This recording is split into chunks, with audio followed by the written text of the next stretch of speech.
Bismillahirrahmanirrahim. Assalamualaikum warahmatullahi wabarakatuh. Salam sejahtera buat kita semua.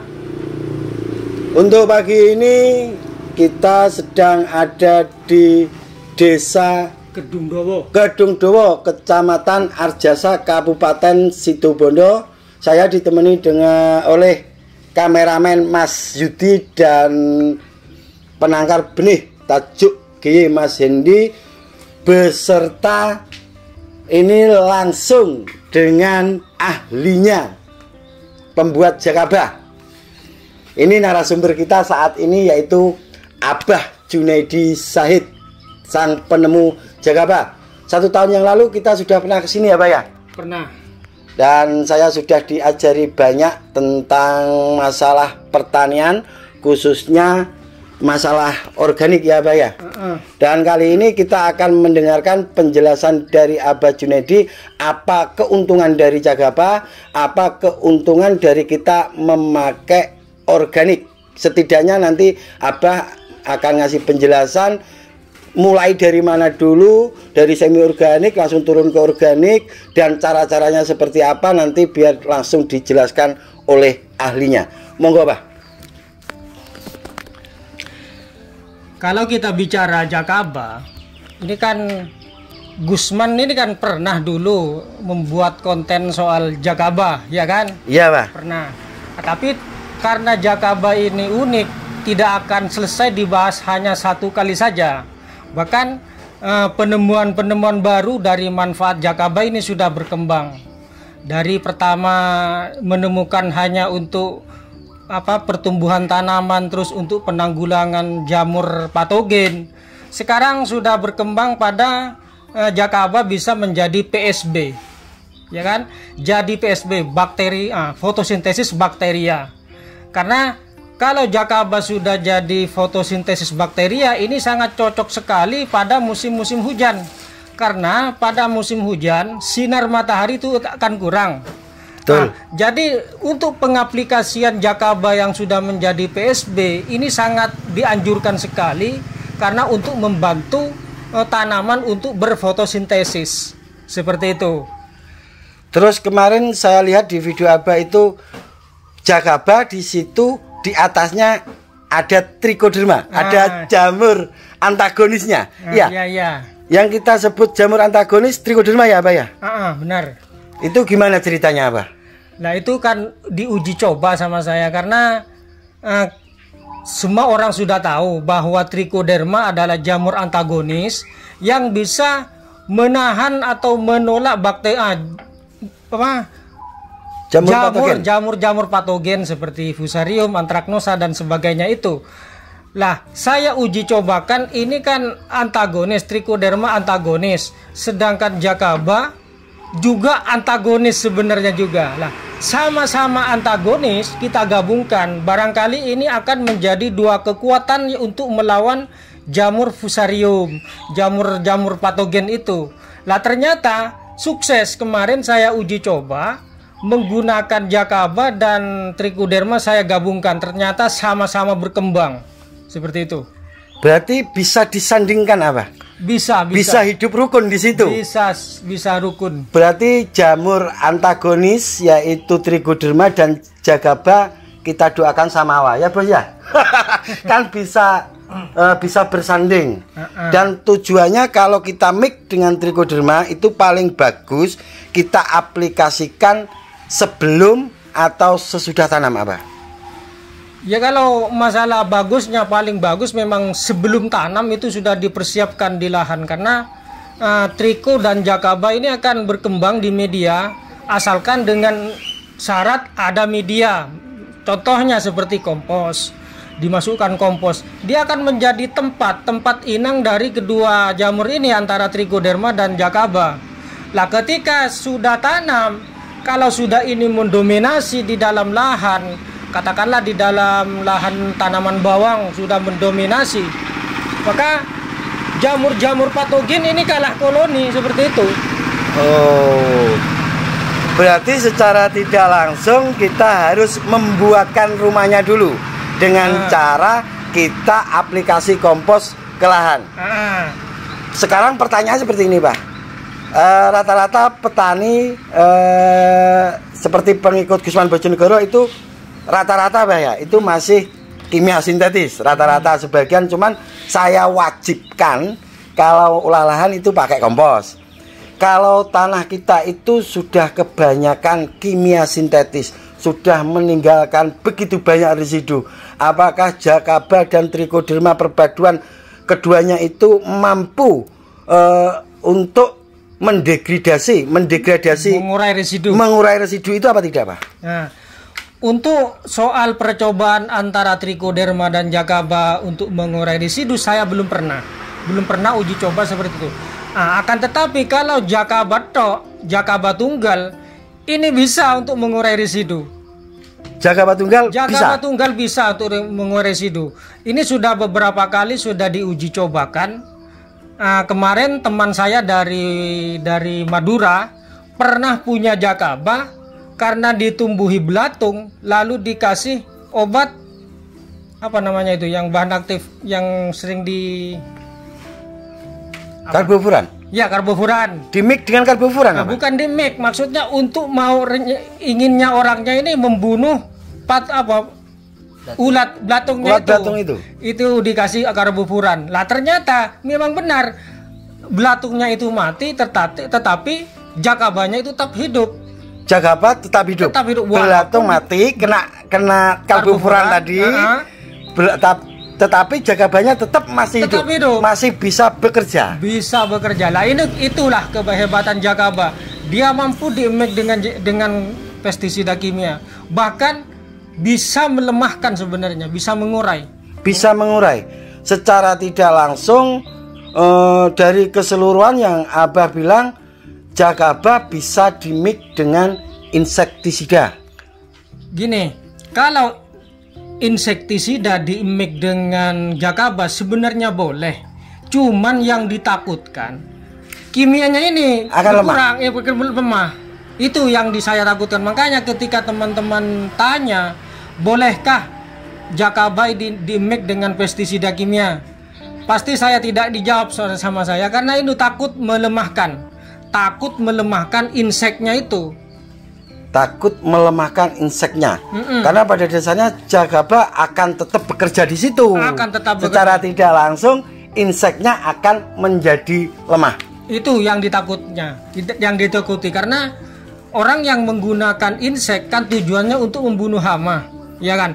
Tetapi karena di-mix dengan Jakaba, kalau sudah lemah itu kan mubadir nantinya. Daya kerjanya kurang kuat, itu maksudnya. Oke.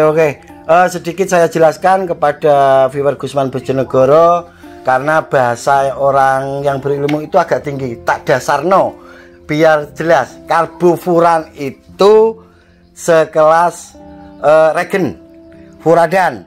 Jadi biar jelas. Soalnya viewer Gusman itu rata-rata petani pemula Pak. Dibilang karbofuran dia bingung. Jadi disederhanakan, karbofuran itu seperti regen, furadan, dan lain sebagainya. Banyak merek, dan kita tidak akan menyebut salah satu merek apa ya. Dan karbofuran disebar bisa membunuh belatung, sementara Jakaba di situ bisa tetap hidup. Boleh di-mix atau tidak? Jawabannya Abah, takutnya itu akan melemahkan daya kerja dari insek itu sendiri. Seperti itu Abah ya? Iya, seperti itu. Terus untuk menuju menjadi langsung pemain full organik, saran Abah gimana? Karena ini ada sebagian dari temen yang ada di Sukoharjo ya Mas Bos ya, itu sudah mulai masuk main-main ke organik Abah. Ini rencana tanam bawang merah kalau tidak salah itu Pak Rusman. Untuk Pak Rusman ini bisa didengarkan trik-trik dari Abah Junaidi untuk memulai tanam dengan menggunakan baik pestisida maupun pupuk organik. Monggo Abah dijelaskan biar teman-teman itu paham.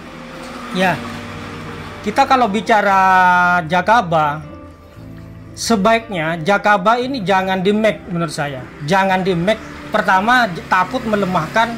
Ini bagi yang masih menggunakan kimia ya. Artinya bagi teman-teman yang masih menggunakan pestisida kimia, baiknya jangan di-mix, tetapi diganti nanti. Artinya sekarang menggunakan insektisida kimia, Baru untuk 2-3 hari baru. 2 hari kemudian untuk ini Jakaba masukkan. Apa tujuannya? Ketika sudah insek ini sudah bekerja untuk membunuh hama, biar tidak menjadi residu ke dalam tanah. Lah ini masukkan apa? Jakaba ini masukkan. Tujuan utama adalah untuk mengurai residu. Kalau tanah sudah residu ini sudah terurai, maka lambat laun tanah yang kita tanami ini akan subur dengan sendirinya. Lah dari situlah kita akan berangkat perlahan menuju akan meninggalkan pestisida kimia. Seperti itu. Itu cara-cara awalnya. Jadi langkah awal lebih baik kalau memang tanahnya itu belum bisa maksimal, masuk ke semi organik dulu Pak ya? Ya, ada tahapannya. Ada tahapannya. Ada kalau tahapannya. Langsung itu nggak bisa. Berat. Mungkin apalagi tanam bawang. Bawang ini biayanya kan sudah tahu. Iya. Banyak. Jadi lebih baik kita pelan-pelan dulu. Misalnya menggunakan pestisida kimia, tetap pakai dulu. Tetapi di rolling. Oh, di rolling. Atau seperti ini apa? Kalau kita pupuknya pakai organik, pestisidanya kita pakai kimia dulu. Ini maksudnya ketika hama ini agak kuat, maksudnya untuk ditanggulangi agak kuat. Bisa di rolling ya, Pak ya? Bisa di rolling dulu. Tetapi kalau katakanlah kalau dari sini ya di Situbondo, kalau tanam bulan 3, bulan 4, bulan 5, ini hama kurang. Kalau di sini hama kurang. Ini bisa menerapkan untuk langsung meninggalkan pestisida kimia, bisa. Tetapi kalau tanam bulan 7, ini biasanya hama kalau di Situbondo itu banyak. Jadi ini harus di rolling. Pakai pestisida kimia, pestisida nabati. Terus seperti itu, di rolling seperti itu. Itu untuk melangkah supaya kita bisa menuju organik. Nah, itu maksudnya. Jadi butuh tahapan-tahapan. Sedikit saya ceritakan, beliau Abah Junaidi ini adalah pemain organik kurang lebih dari 7 tahun yang lalu apa ya? Iya. Sudah 7 tahun yang lalu sudah pernah menggunakan semi organik, sudah pernah full organik.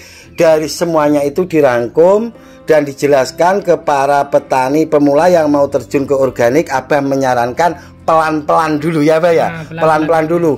Karena gini Abah, kalau tiba-tiba kita langsung ke organik dan kita gagal, kita pasti akan kembali ke kimia. Ya jelas. Tetapi kalau kita itu pelan-pelan dulu, kita akan bisa merasakan gimana enaknya menjadi petani organik. Khawatir saya seperti itu Abah. Makanya saya sering menyarankan, saya juga alhamdulillah pernah ditegur Abah karena petani saya banyak yang memakai kimia. Tapi saya jelaskan ke Abah, saya tidak akan pernah melarang petani saya memakai kimia sintetis, tapi saya akan mewajibkan semua petani saya saat olah lahan itu memakai kompos. Itu pendekatan saya ke situ dulu, dan Abah Junaidi mau menerima alasan saya, dan alhamdulillah jadi saya masih sering komunikasi dengan Abah Junaidi. Jadi kalau saya ada keperluan yang saya belum tahu, saya selalu tanya ke Abah Jun. Itu alasan saya kenapa saya tidak langsung menegur petani saya memakai kimia full. Jadi yang penting saya menyarankan setiap olah lahan wajib memakai kompos. Ya itu, ini lagi. Makanya untuk viewer-viewernya Gusman, alangkah baiknya ini di rolling.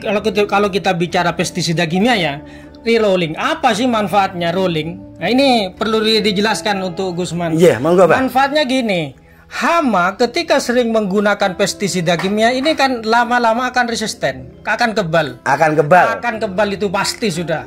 Lah, ketika ada rolling dari pestisida kimia ke pestisida nabati, lah ketika ini sudah kebal, maka zat dari pestisida nabati ini akan memutus kekebalan hama itu sendiri.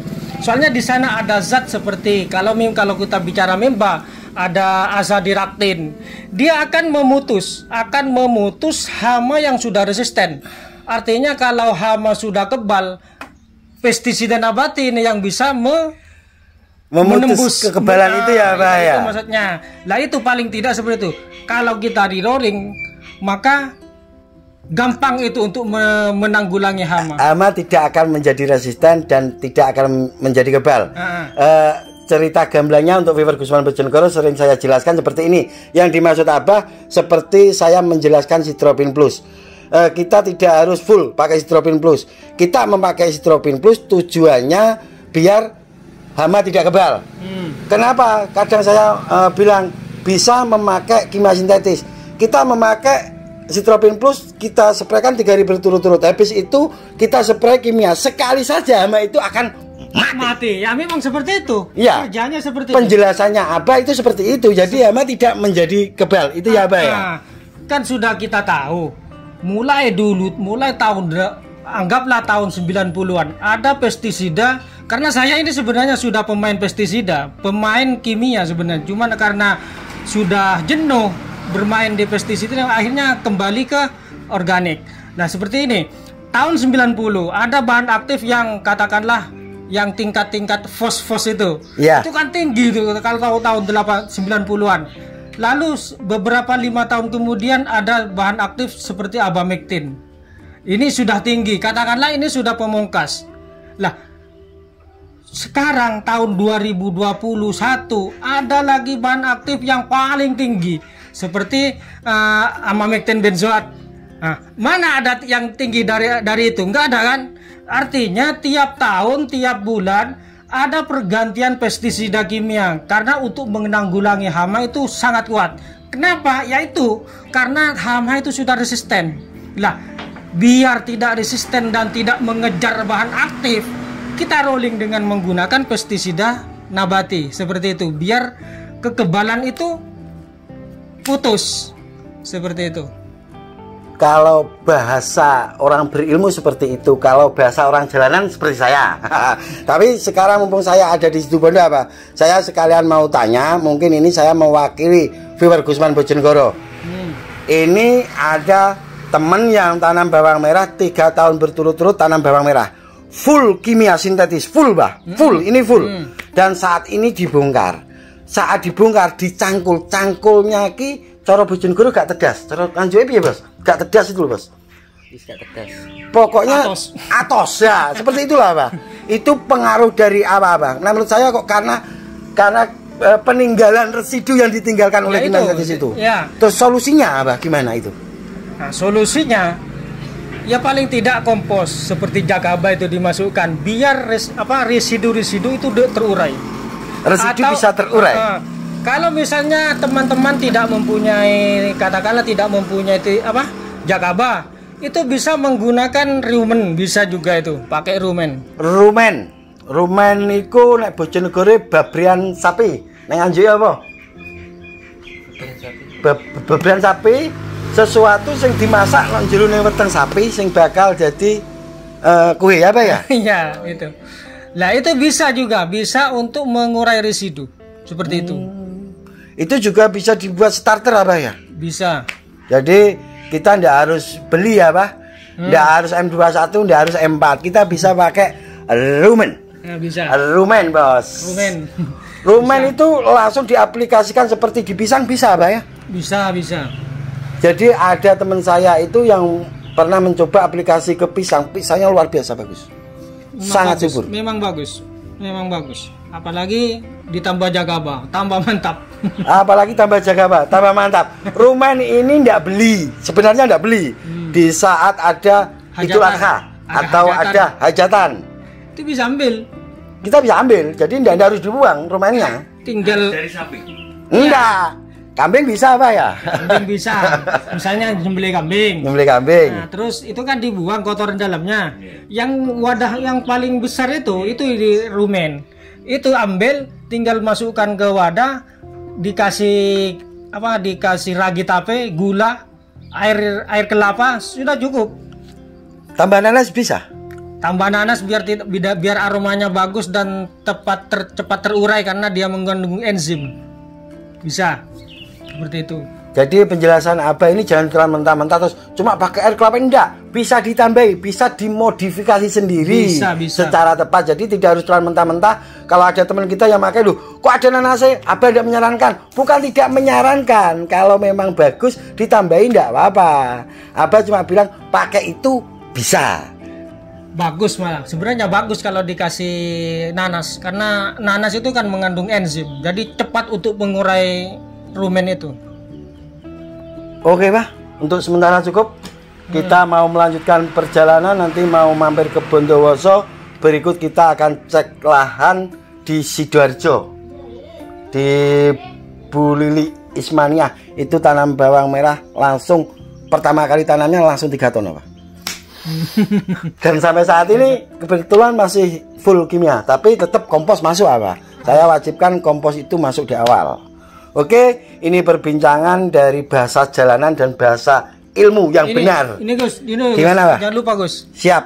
Sekarang kan musim hujan. Betul. Jadi kompos biar teman-teman yang baru mau berangkat ke organik ini biar tidak jenuh, biar tidak rugi katakanlah.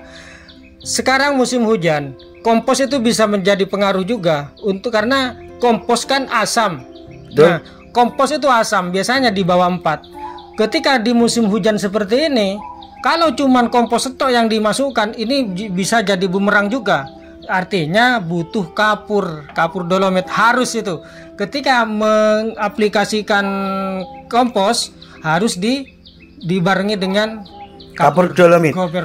Berarti saat aplikasi bisa dimix dengan kapur dolomit. Iya lah, bisa.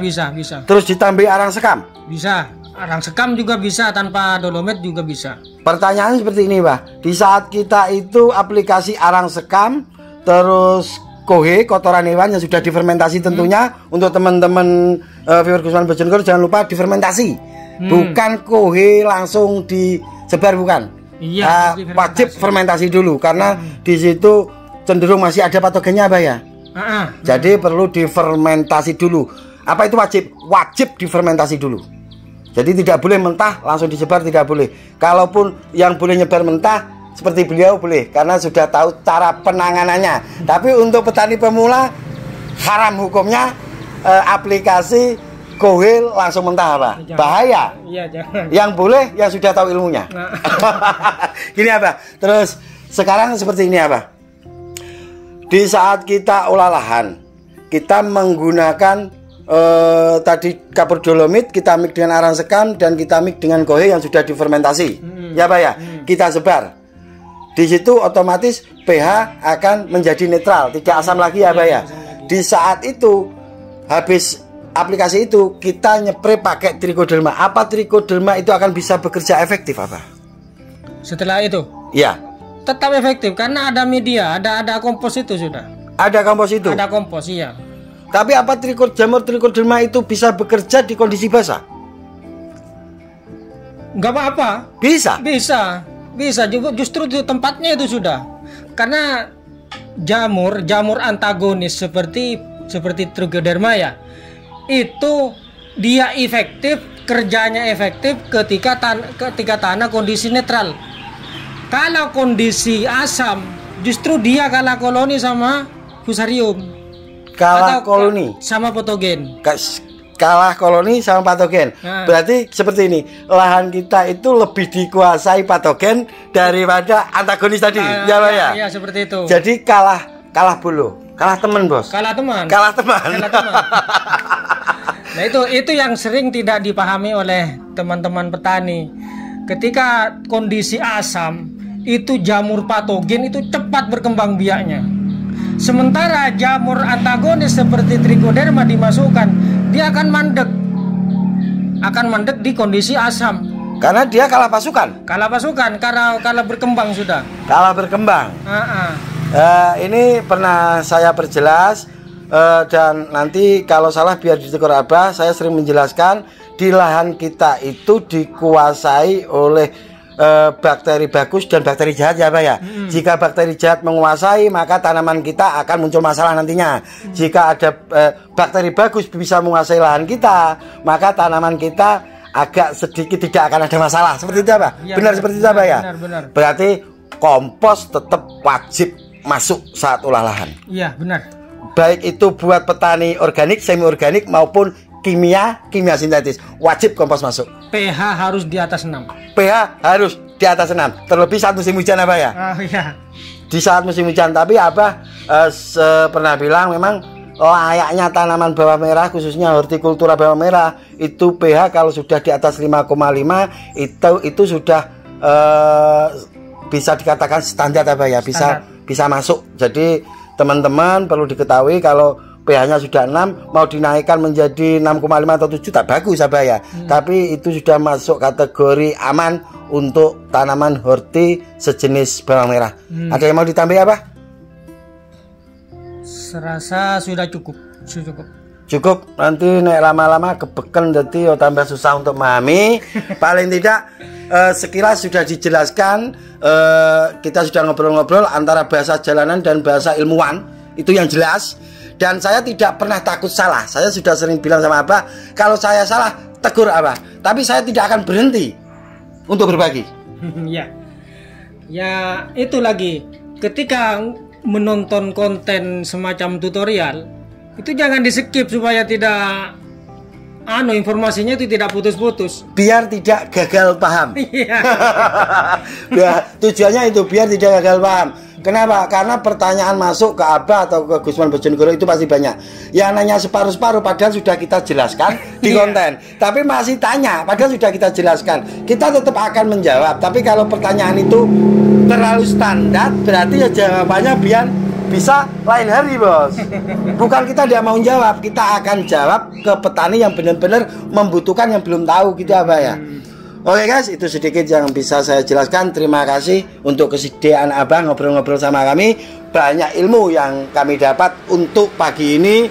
Terima kasih untuk Mas Ganteng si kameramen, Mas Yudi, dan terima kasih untuk Bos Hendy sudah ditemani. Dan baru sekali ini Bos Hendy datang ke sini ya. Semoga bisa menjadi rasa yang menyenangkan, bisa nyambung silaturahim Abah ya. Sewaktu-waktu kalau saya tidak ikut ngirim, Mas Hendy-nya bisa main ke sini. Oke, terima kasih. Apabila ada kata yang kurang berkenan, saya Gusman Bojonegoro dan Abah Junaidi Zahid mohon maaf yang sebesar-besarnya. Wabillahi taufik walhidayah walhidayah. Wassalamualaikum warahmatullahi wabarakatuh. Waalaikumsalam warahmatullahi wabarakatuh.